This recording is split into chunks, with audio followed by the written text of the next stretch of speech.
Good evening. Welcome to Daily Comic Chat and some other stuff that we're going to be talking about just for a few minutes. Before we get into it, by the way, my name is Hoyt. Welcome to the Geeks for Spite and welcome to Daily Comic Chat.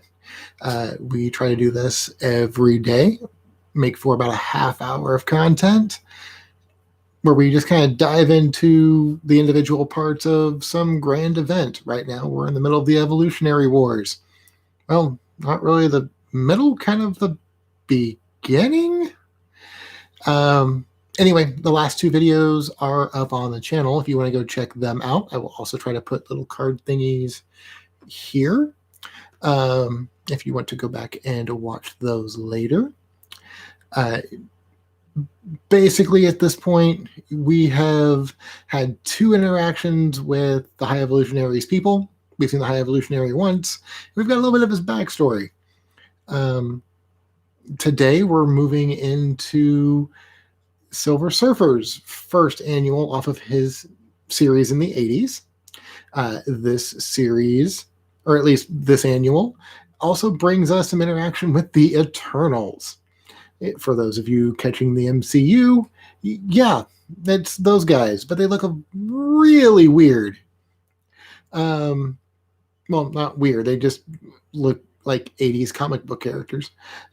We get a little bit of the backstory with them in this book.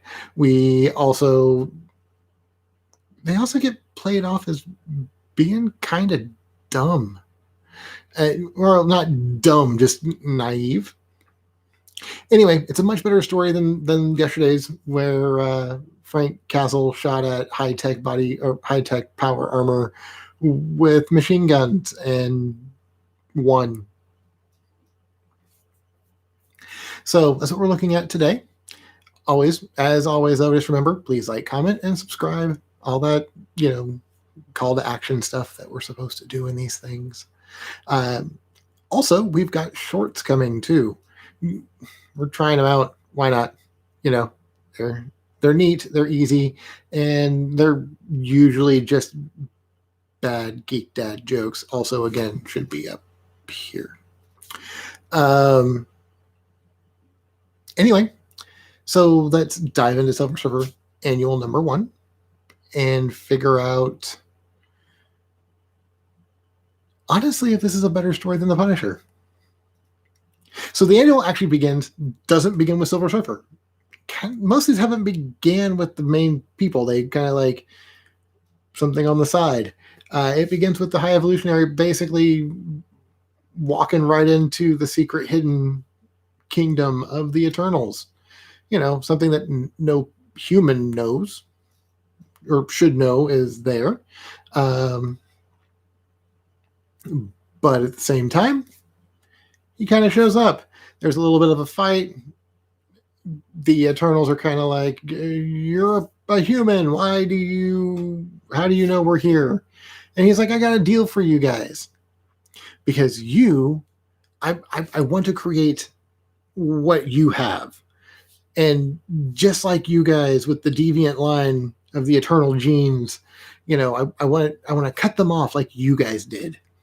And I want to do that for all of humanity and have everybody come up. And basically, we're going to make everybody Eternals. Yay! The Eternals, having not dealt with anyone outside of the deviants and themselves, are like, you know what? Let's cut your jib. How can we help? Well, conveniently enough, he just asked for them to get a DNA sample of the Silver Surfer. Doesn't explain why. They don't ask why. They're just like, cool. All right. That sounds hella easy. So yeah, we've got to get this dude's DNA sample and it's all good. And that is the end of that scene with part of the Evolutionary Wars. Then we cut to Norrin Radd surfing his way back to Earth. And as he's getting to Earth, he witnesses the recomposition of the Super Skrull, who had previously just been dissipated into Earth's magnetic field or radiation, blah, blah, blah, blah, blah, blah, blah. Now, at this time, the Skrull Empire has been destroyed, and it's, and the 5 warlords, but, Super Skrull doesn't know anything about that. He's been particles all this time. So he gets out and he's like, I am going to avenge my people. I'm going to avenge, the Skrull Empire is dominant, blah, blah, blah, blah, blah, blah, blah, blah. Him and Norrin Radd get into a fight. And as they're fighting, the Eternals show up. Somehow. It's a superpower fight going on in space. And you've got these dudes with super tech or, super science and, power manifestations and blah, blah, blah, blah. Boom. They're there. And because everybody's fighting everybody else, Silver Surfer and Super Skrull both get captured.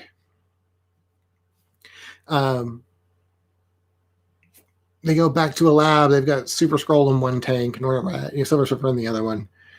And, they're like, oh, the Skrulls were the deviant version of this celestial experiment. We can actually learn from you guys how to, get rid of our deviant issues. Well, it's at this point they kind of tell Super Skrull that, your family is probably all dead and your entire civilization is reduced to warring factions against each other, and they're getting ready to go fight the Kree again. And he's like, no, they wouldn't be that dumb. They wouldn't do da da da da. Oh, yeah. Yeah. And it's in this point, he kind of looks at Silver Surfer and is like, all right, we're in this together. If we're going to get out, my people need me. I got to get out of here. And Surfer's like, yeah, we kind of, I don't want them to have my DNA because who knows what they'll do with it. And, people aren't always the best. So we've got to figure out a way out. And, a couple minutes later, boom, they've both broken out. And there's another huge brawl going on. I will give it this. It is a much more action-packed book than the X Factor book was. The X Factor book had big fights, but this has more consistent fights. It's like it's almost like from beginning to end. It's just like there's a couple of breathers, but there's always action going on. So yeah, they both break out of their containment units, and Super Skrull's like he takes off as he is wont to do. He's CYA. He's leaving Norrin Radd out there on his own. Distract them while I strategically get away. Problem is, they, with the Eternals, catch up to him. And they're like, okay, we're going to drag you back too. What does Norrin Radd do? Saves him. And he's all like, I left you to die. Why would you save me? And he's like, it's not for you. It's for me. It's because that's who I am, even though your actions proved who you were. And it's about this time, everybody's like, whoa, time out. And Silver Surfer has a discussion with the Eternals and even Super Skrulls involved. But and then everyone's like, you know what? Maybe this was a bad idea. Taking someone's DNA against their will for a dude that we don't even know. Never met this guy. They were just like, sure, we'll do this. And now they start to have a conscience because, well, the people involved are people. They have some semblance of sentience, and they're decent, and Super Skrull, but he wasn't part of the deal. And they're basically like, you know what, Surfer, you can leave. Go ahead. And Surfer's like, yep, okay, cool. Yeah, we'll do this. Bye, Eternals. I've never, hopefully we can hang out again soon. and he kind of like accompanies Super Skrull to like the edge of Earth's atmosphere, and he's kind of like, all right, hey, what you gonna do? Because yeah, all that stuff is horrible out there, and your people are kind of hurting. And he's like, Super Skrull's like, I've got to go back. These guys are gonna want to use me as a weapon, but I don't see myself as a weapon against my own people. I'm going to go back and I'm going to do what I can to resubmit our empire. And Super Skrull's like, all right, good luck with that. Bye. And so yeah, that's kind of like the short version. Again, a much better book than yesterday's book. At least what was going on there made sense in the overall plot of this of the High Evolutionary. He wants Norman Rad's DNA so that he can, kind of like perfect human DNA through it. It doesn't quite make sense, but at least it feels like there was some movement, as opposed to yesterday's book where it was just like, we got to kill all the drug addicts and criminals because they pollute human DNA. And still didn't work, and that one still has a bad taste in my mouth. But this book was a lot better. Now, of course, is the backup, just like, or not the backup, but the second story in the annual. It has been the last two, which is still the ongoing history of the High Evolutionary. And at this point, he and his best friend have figured out how the machine works, and they've gotten to, or at least he's gotten to successfully mutate animals into people, into like his animal people. I don't know why. Well, I mean, I know why. It tells you in the thing. He's like trying to, evolve things into the best state possible. But yay, he's figured out how to do it because of the shadowy information he got when he was blackout drunk in an alleyway. But he's like, dude, talking with his friend, dude, what if, hear me out, what if we build a castle and we can both experiment to our heart's content with our crazy science ideas away from prying eyes? And his friend's like, cool. So they go to Wondagore, and they discover that this land that they've leased, purchased, something, it doesn't really specify, but they say they got land from this baron. Turns out it has uranium on it, and hooray, wheelbarrows of money. So, no longer has to worry about funds for his scientific experiments. And yeah, that's kind of where this part leaves off. Small thing, his partner has a daughter named Jessica Drew. And yeah, it's not like the first appearance of Spider-Woman, but this is how she got her powers, or at least how the retcon worked after the 70s. This is reintroducing her for the 80s. She doesn't do a whole lot. I'll just put that there. She's just sort of like, she's a MacGuffin, kind of.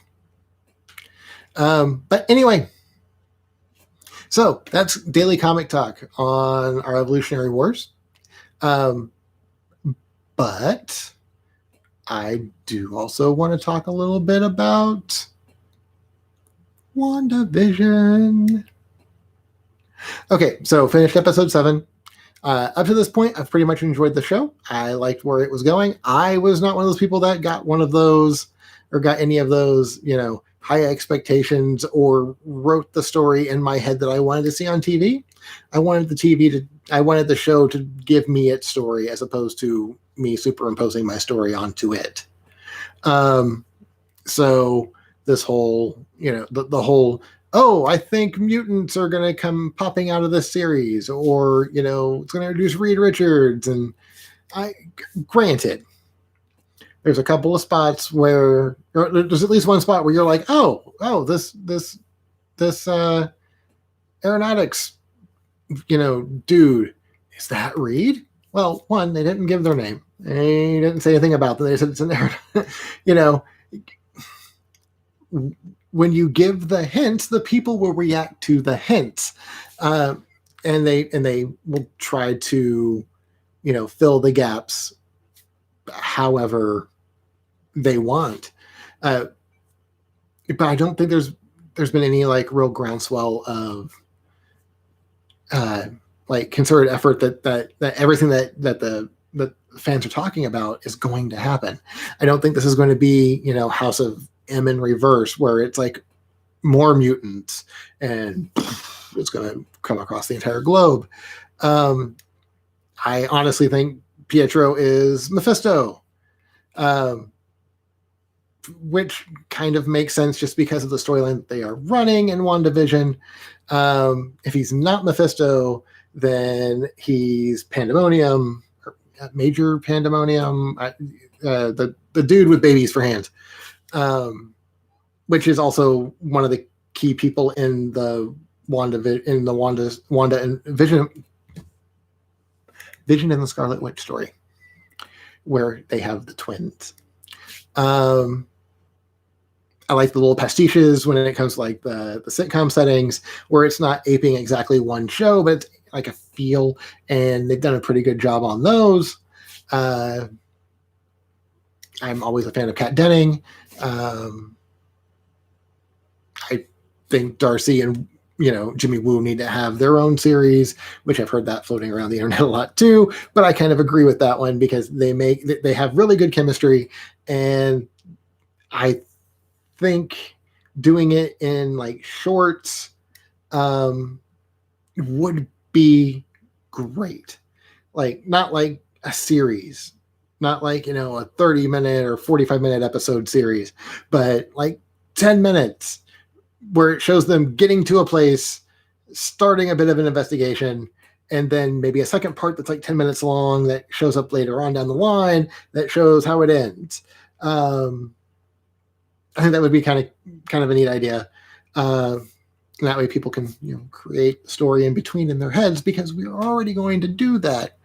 But if you want to give them a full, like an actual series, I'm good with that too. Give them like a 45-minute episode series, and yeah, I would watch the hell out of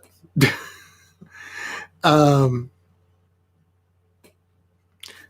So no actual spoilers, but most people watching this, considering my viewer count, probably already know what's going on. The reveal was cool. It's also kind of what we've been waiting on since the first episode. Those of us that knew who was playing who and kind of knew who would be showing up. The pastiches used with the new reveal, very cool. I'm kind of interested to see if episode 8 does like Parks and Rec or The Good Place, where it's not, perfect family household. It's more like inter-reality bureaucracy. And how it's horrible and crazy and weird. But I am digging the show. I am also anxiously waiting Falcon and the Winter Soldier, which is going to be 2 weeks after the final episode of WandaVision. So yeah, right now Marvel TV is pretty good. And if you haven't, and you have Disney Plus, and if you're watching WandaVision, you have Disney Plus, do yourself a favor. Go dig through the Muppet Show that just got put on there. So yeah, it's a little bit of bookend stuff, things I wanted to talk about, but not enough to make an entire video on. But yeah, catch that stuff. Also, again, like, comment, subscribe, all that fun stuff. Yay, calls to action. And we will see you guys tomorrow when our book will be